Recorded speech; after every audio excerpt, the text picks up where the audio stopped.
성부와 성자와 성령의 이름으로 아멘. 이사야서 13장 2절에서 5절까지 고통받는 야훼의 종입니다. 그는 주님 앞에서 가까스로 돋아난 새순처럼 메마른 땅의 뿌리처럼 자라났다. 우리가 우러러 볼만한 늠름한 풍채도 멋진 모습도 그에게는 없었다. 눈길을 끌만한 볼품도 없었다. 사람들에게 멸시를 당하고 핍박을 당했다. 그는 고통을 겪고 병고를 앓는 사람, 사람들이 얼굴을 가리우고 피해갈 만큼 멸시만 당하였으므로 우리도 덩달아 그를 업신여겼다. 그런데 실상 그는 우리가 앓는 병을 알아주었으며 우리가 받을 고통을 겪어주었다. 우리는 그가 천벌을 받은 줄로만 알았고 하나님께 매를 맞아 학대받는 줄로만 여겼다. 그를 찌른 것은 우리의 반역죄요 그를 으스러뜨린 것은 우리의 악행이었다. 그 몸의 채찍을 맞음으로 우리를 성하게 해주었고 그 몸의 상처를 입음으로 우리의 병을 고쳐주었다.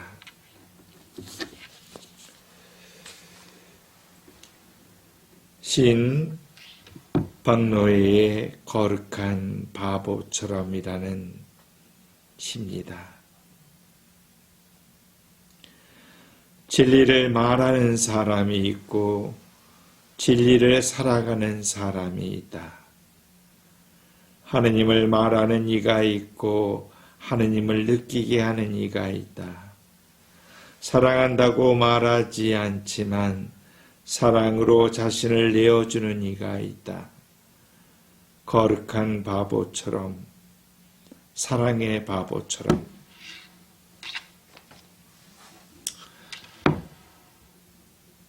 한 할머니가 집을 나섰습니다. 길을 가다가 꽃을 파는 가게 앞을 지나치다가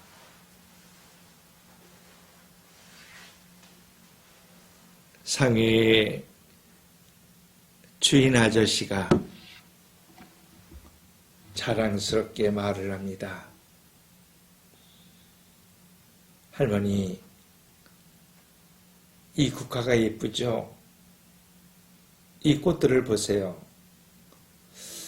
제가 참 정성 들여서 그리고 땀 흘려서 이렇게 예쁜 꽃이 되었고 한번 구경하고 가세요. 할머니는 묵묵히 국화가 피어있는 곳에 한참 눈을 응시하며 바라보았습니다.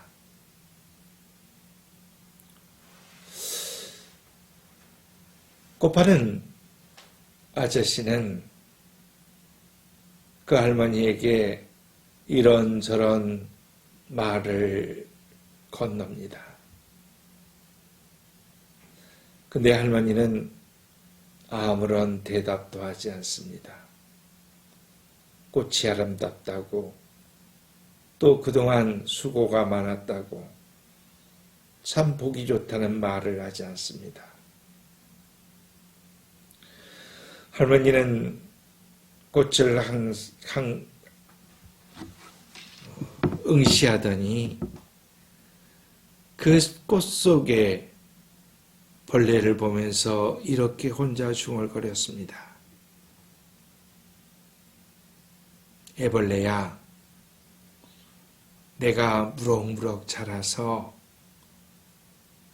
나비가 된 후에 너의 그 아름답고 멋진 모습으로 이 꽃에 다가와서 한번 이 꽃의 아름다움과 견주어 볼래?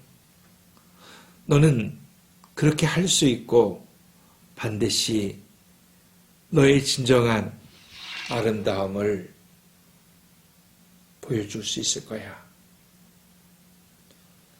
사실 꽃가게 주인은 그 할머니에게 자기가 얼마만큼 이 꽃을 키우기 위해서 노력했는지 사실 칭찬을 듣고 싶었는데 이 할머니의 관심은 오히려 그 꽃 속에 꿈틀거리는 한 에블린을 향해서 건너는 말이었습니다.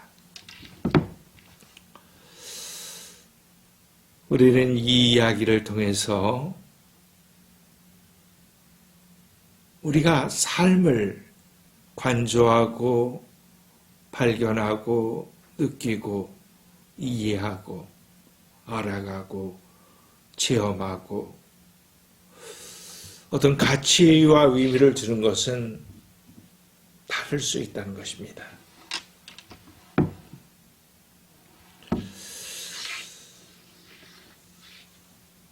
우리가 어떤 대상이나 존재, 그 무엇에게도 행복하다고 느끼지 못하는 것은 그것으로부터 자유롭지 못해서입니다. 그 어떤 것을 초월해서 행복하다고 느끼는 그 순간만은 모든 것이 자유롭기 때문입니다. 경험한 사람들은 알 것입니다. 그 어떤 것으로부터의 자유로움. 우리가 삶을 살아가는 마음가짐 역시 마찬가지일 것입니다. 횡단보도 길 위에서도 자유로울 수도 있고 십자가 앞에서도 자유로울 수도 있고 우리가 부족한 없이 풍요로움 속에서도 오히려 그것이 지옥일 수 있다는 것입니다. 어떤 일을 지향할 때 괴로움이 생기면 욕심이 앞서기 때문입니다. 열심히 해도 목표가 이루어지지 않고 괴로움만 남는다면 나의 마음엔 욕심과 욕망이 있었을 뿐입니다. 우리는 때로는 남에 대한 긍정적인 평가를 받고자 눈치를 보며 삽니다. 다른 이의 평가에 대해 자유로워져야만이 나의 삶이 자유로울 수 있는데도 불구하고 우리는 이런 누를 범합니다. 집착의 문제가 되는 것은 어떤 관념에 사로잡혀 삶의 주인으로 살아내지 못하게 만들기 때문입니다. 매달린 절벽에서 손을 뗄 수 있는가라는 소설에는 이런 대목이 있습니다. 내일, 훗날에 대한 집착만큼 우리 삶에 치명적인 집착이 또 있을까?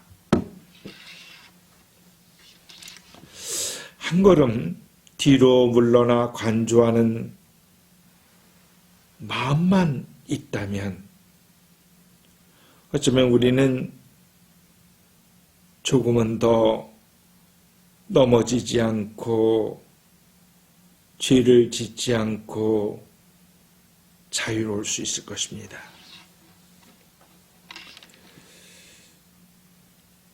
핀란드는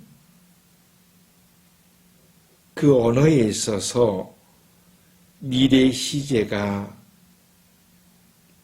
거의 없다고 합니다. 핀란드 사람들의 삶은 과거가 아닌, 미래가 아닌 현재의 삶을 중요시 여기기 때문입니다.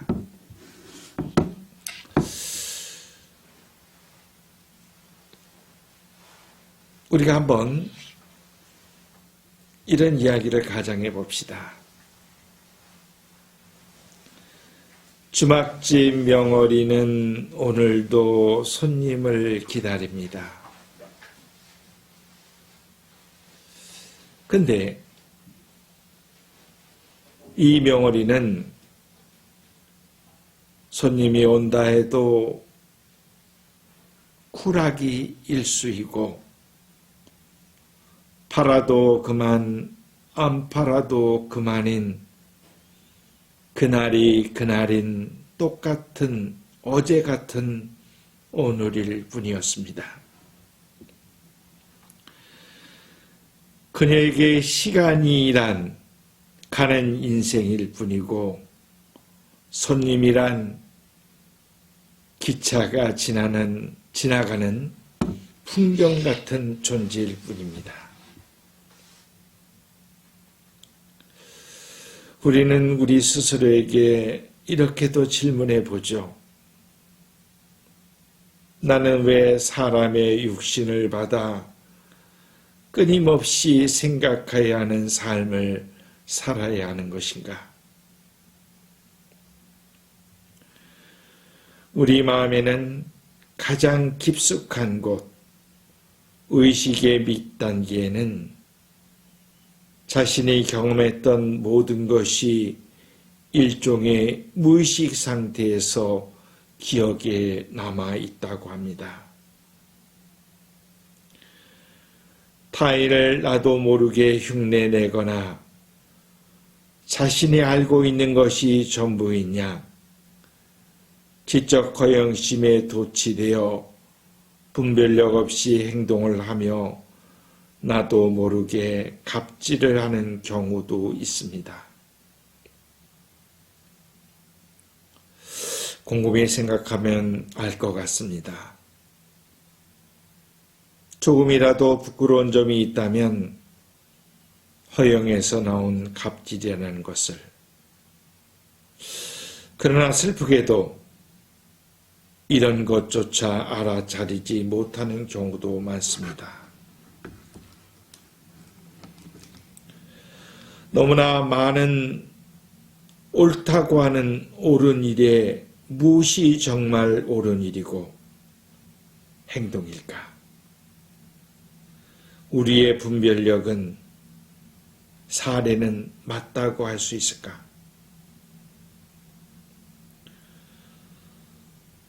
성서의 말씀은 아주 오래 기록된 이야기입니다. 어쩌면 그 성서의 이야기는 지금의 상황과는 너무 다를 수도 있습니다. 하지만 우리의 삶의 축은 성서를 기초로 하고 그때마다 상황에 맞게 대처해서 행동하고 살아가야 됩니다.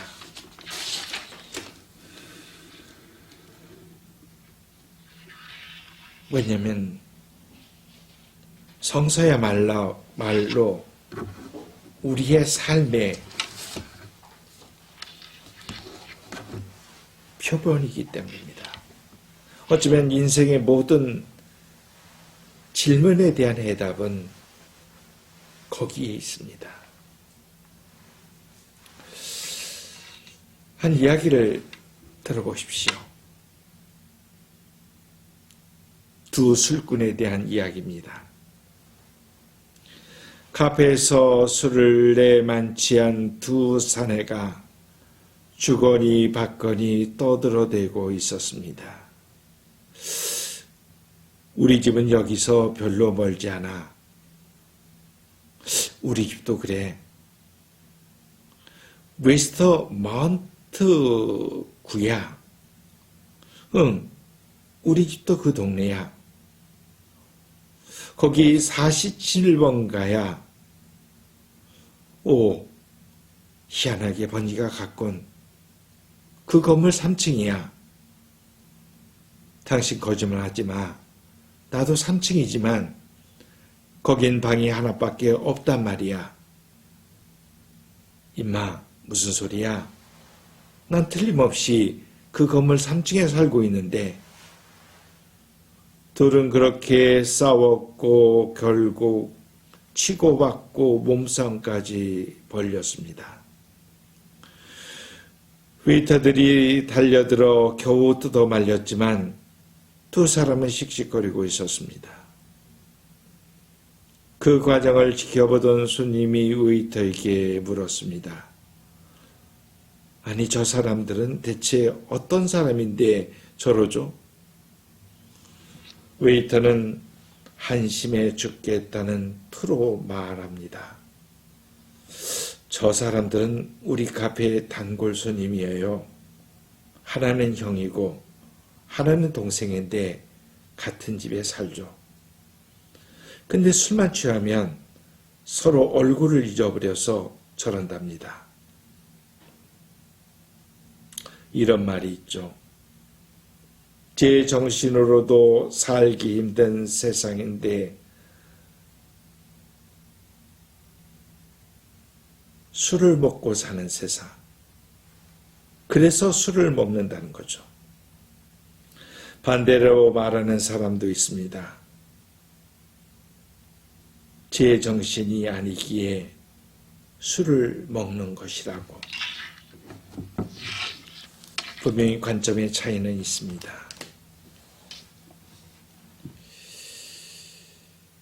자, 우리가 자신의 삶을 긍정하고 타인에게 이롭게 하는 것, 그렇게 하려고 노력하는 것이 삶의 아름다움입니다. 우리의 매일매일이 삶의 지옥이면 천국은 어디에 있나요? 우리는 우리의 생각에 매몰되어 매일이 지옥이면 마지막도 그렇게 지옥일 것입니다. 세계는 모든 인간에게 참되고 공평하지만 그 세상을 바라보는 우리 인간은 모두가 다릅니다. 정확히 같은 것은 하나도 없다는 것입니다.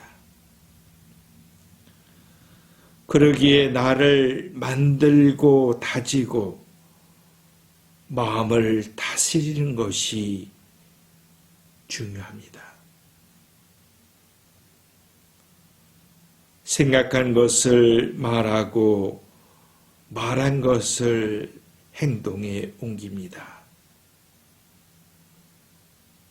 그래서 이런 말이 있죠.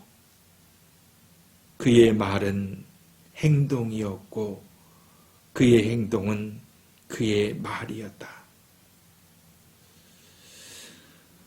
나는 어떤 종류의 사람이 되고 싶고 살고 싶고 마무리하고 싶은가? 스스로 끊임없이 물어야 됩니다. 나는 왜 이 자리에 왜 있는지에 대해서 나는 과연 나와 더불어 사는 이웃들 안에 쓰임새가 있는가? 베르나르 성인은 자기 수방에 이런 글을 써놓고 매일 그 글을 읽었다고 하죠. 베르나르도야, 너는 왜 이곳에 와 있는가? 소아데르 성녀는 자기의 문패 안쪽에 하느님, 나는 당신을 사랑합니다라는 글귀를 써서 놓았다고 합니다.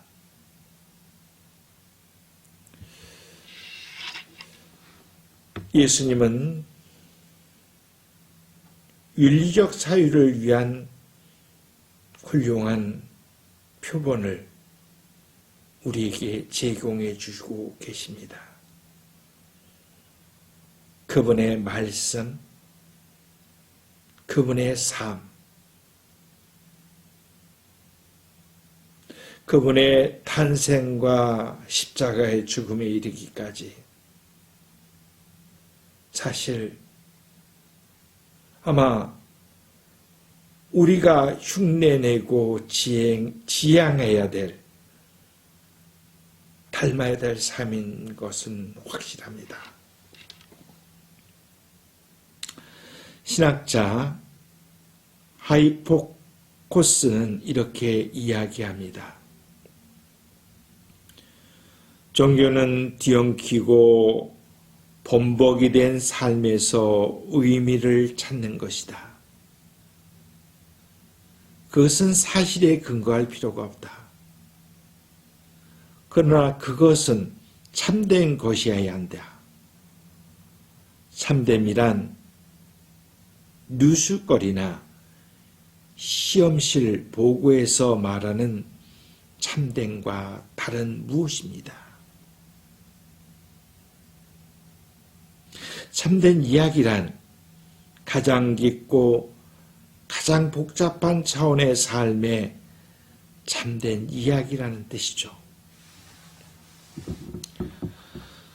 평범한 사람에게도 그만의 세계가 있고 깨달은 사람에게도 그만의 세계가 있습니다.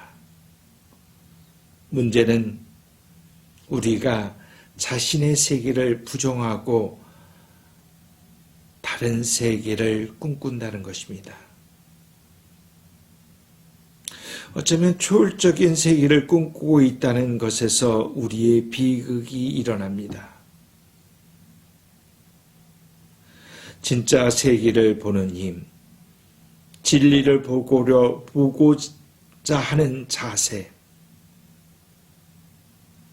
현재의 삶에 충실함, 어쩌면 우리가 허상일 수도 있고 꿈일 수도 있고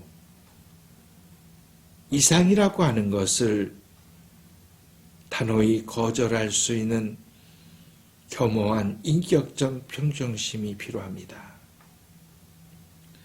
분명 내 안에서 매일매일이 전쟁이고 투쟁이고 혼란이고 혼돈이지만 이 안에서도 평화를 말할 수 있고 타인의 평화를 빌어줄 수 있는 것은 우리 영혼 안에 하느님의 나라가 있기 때문입니다. 그 하느님 나라 안에 하느님은 나와 함께 계십니다.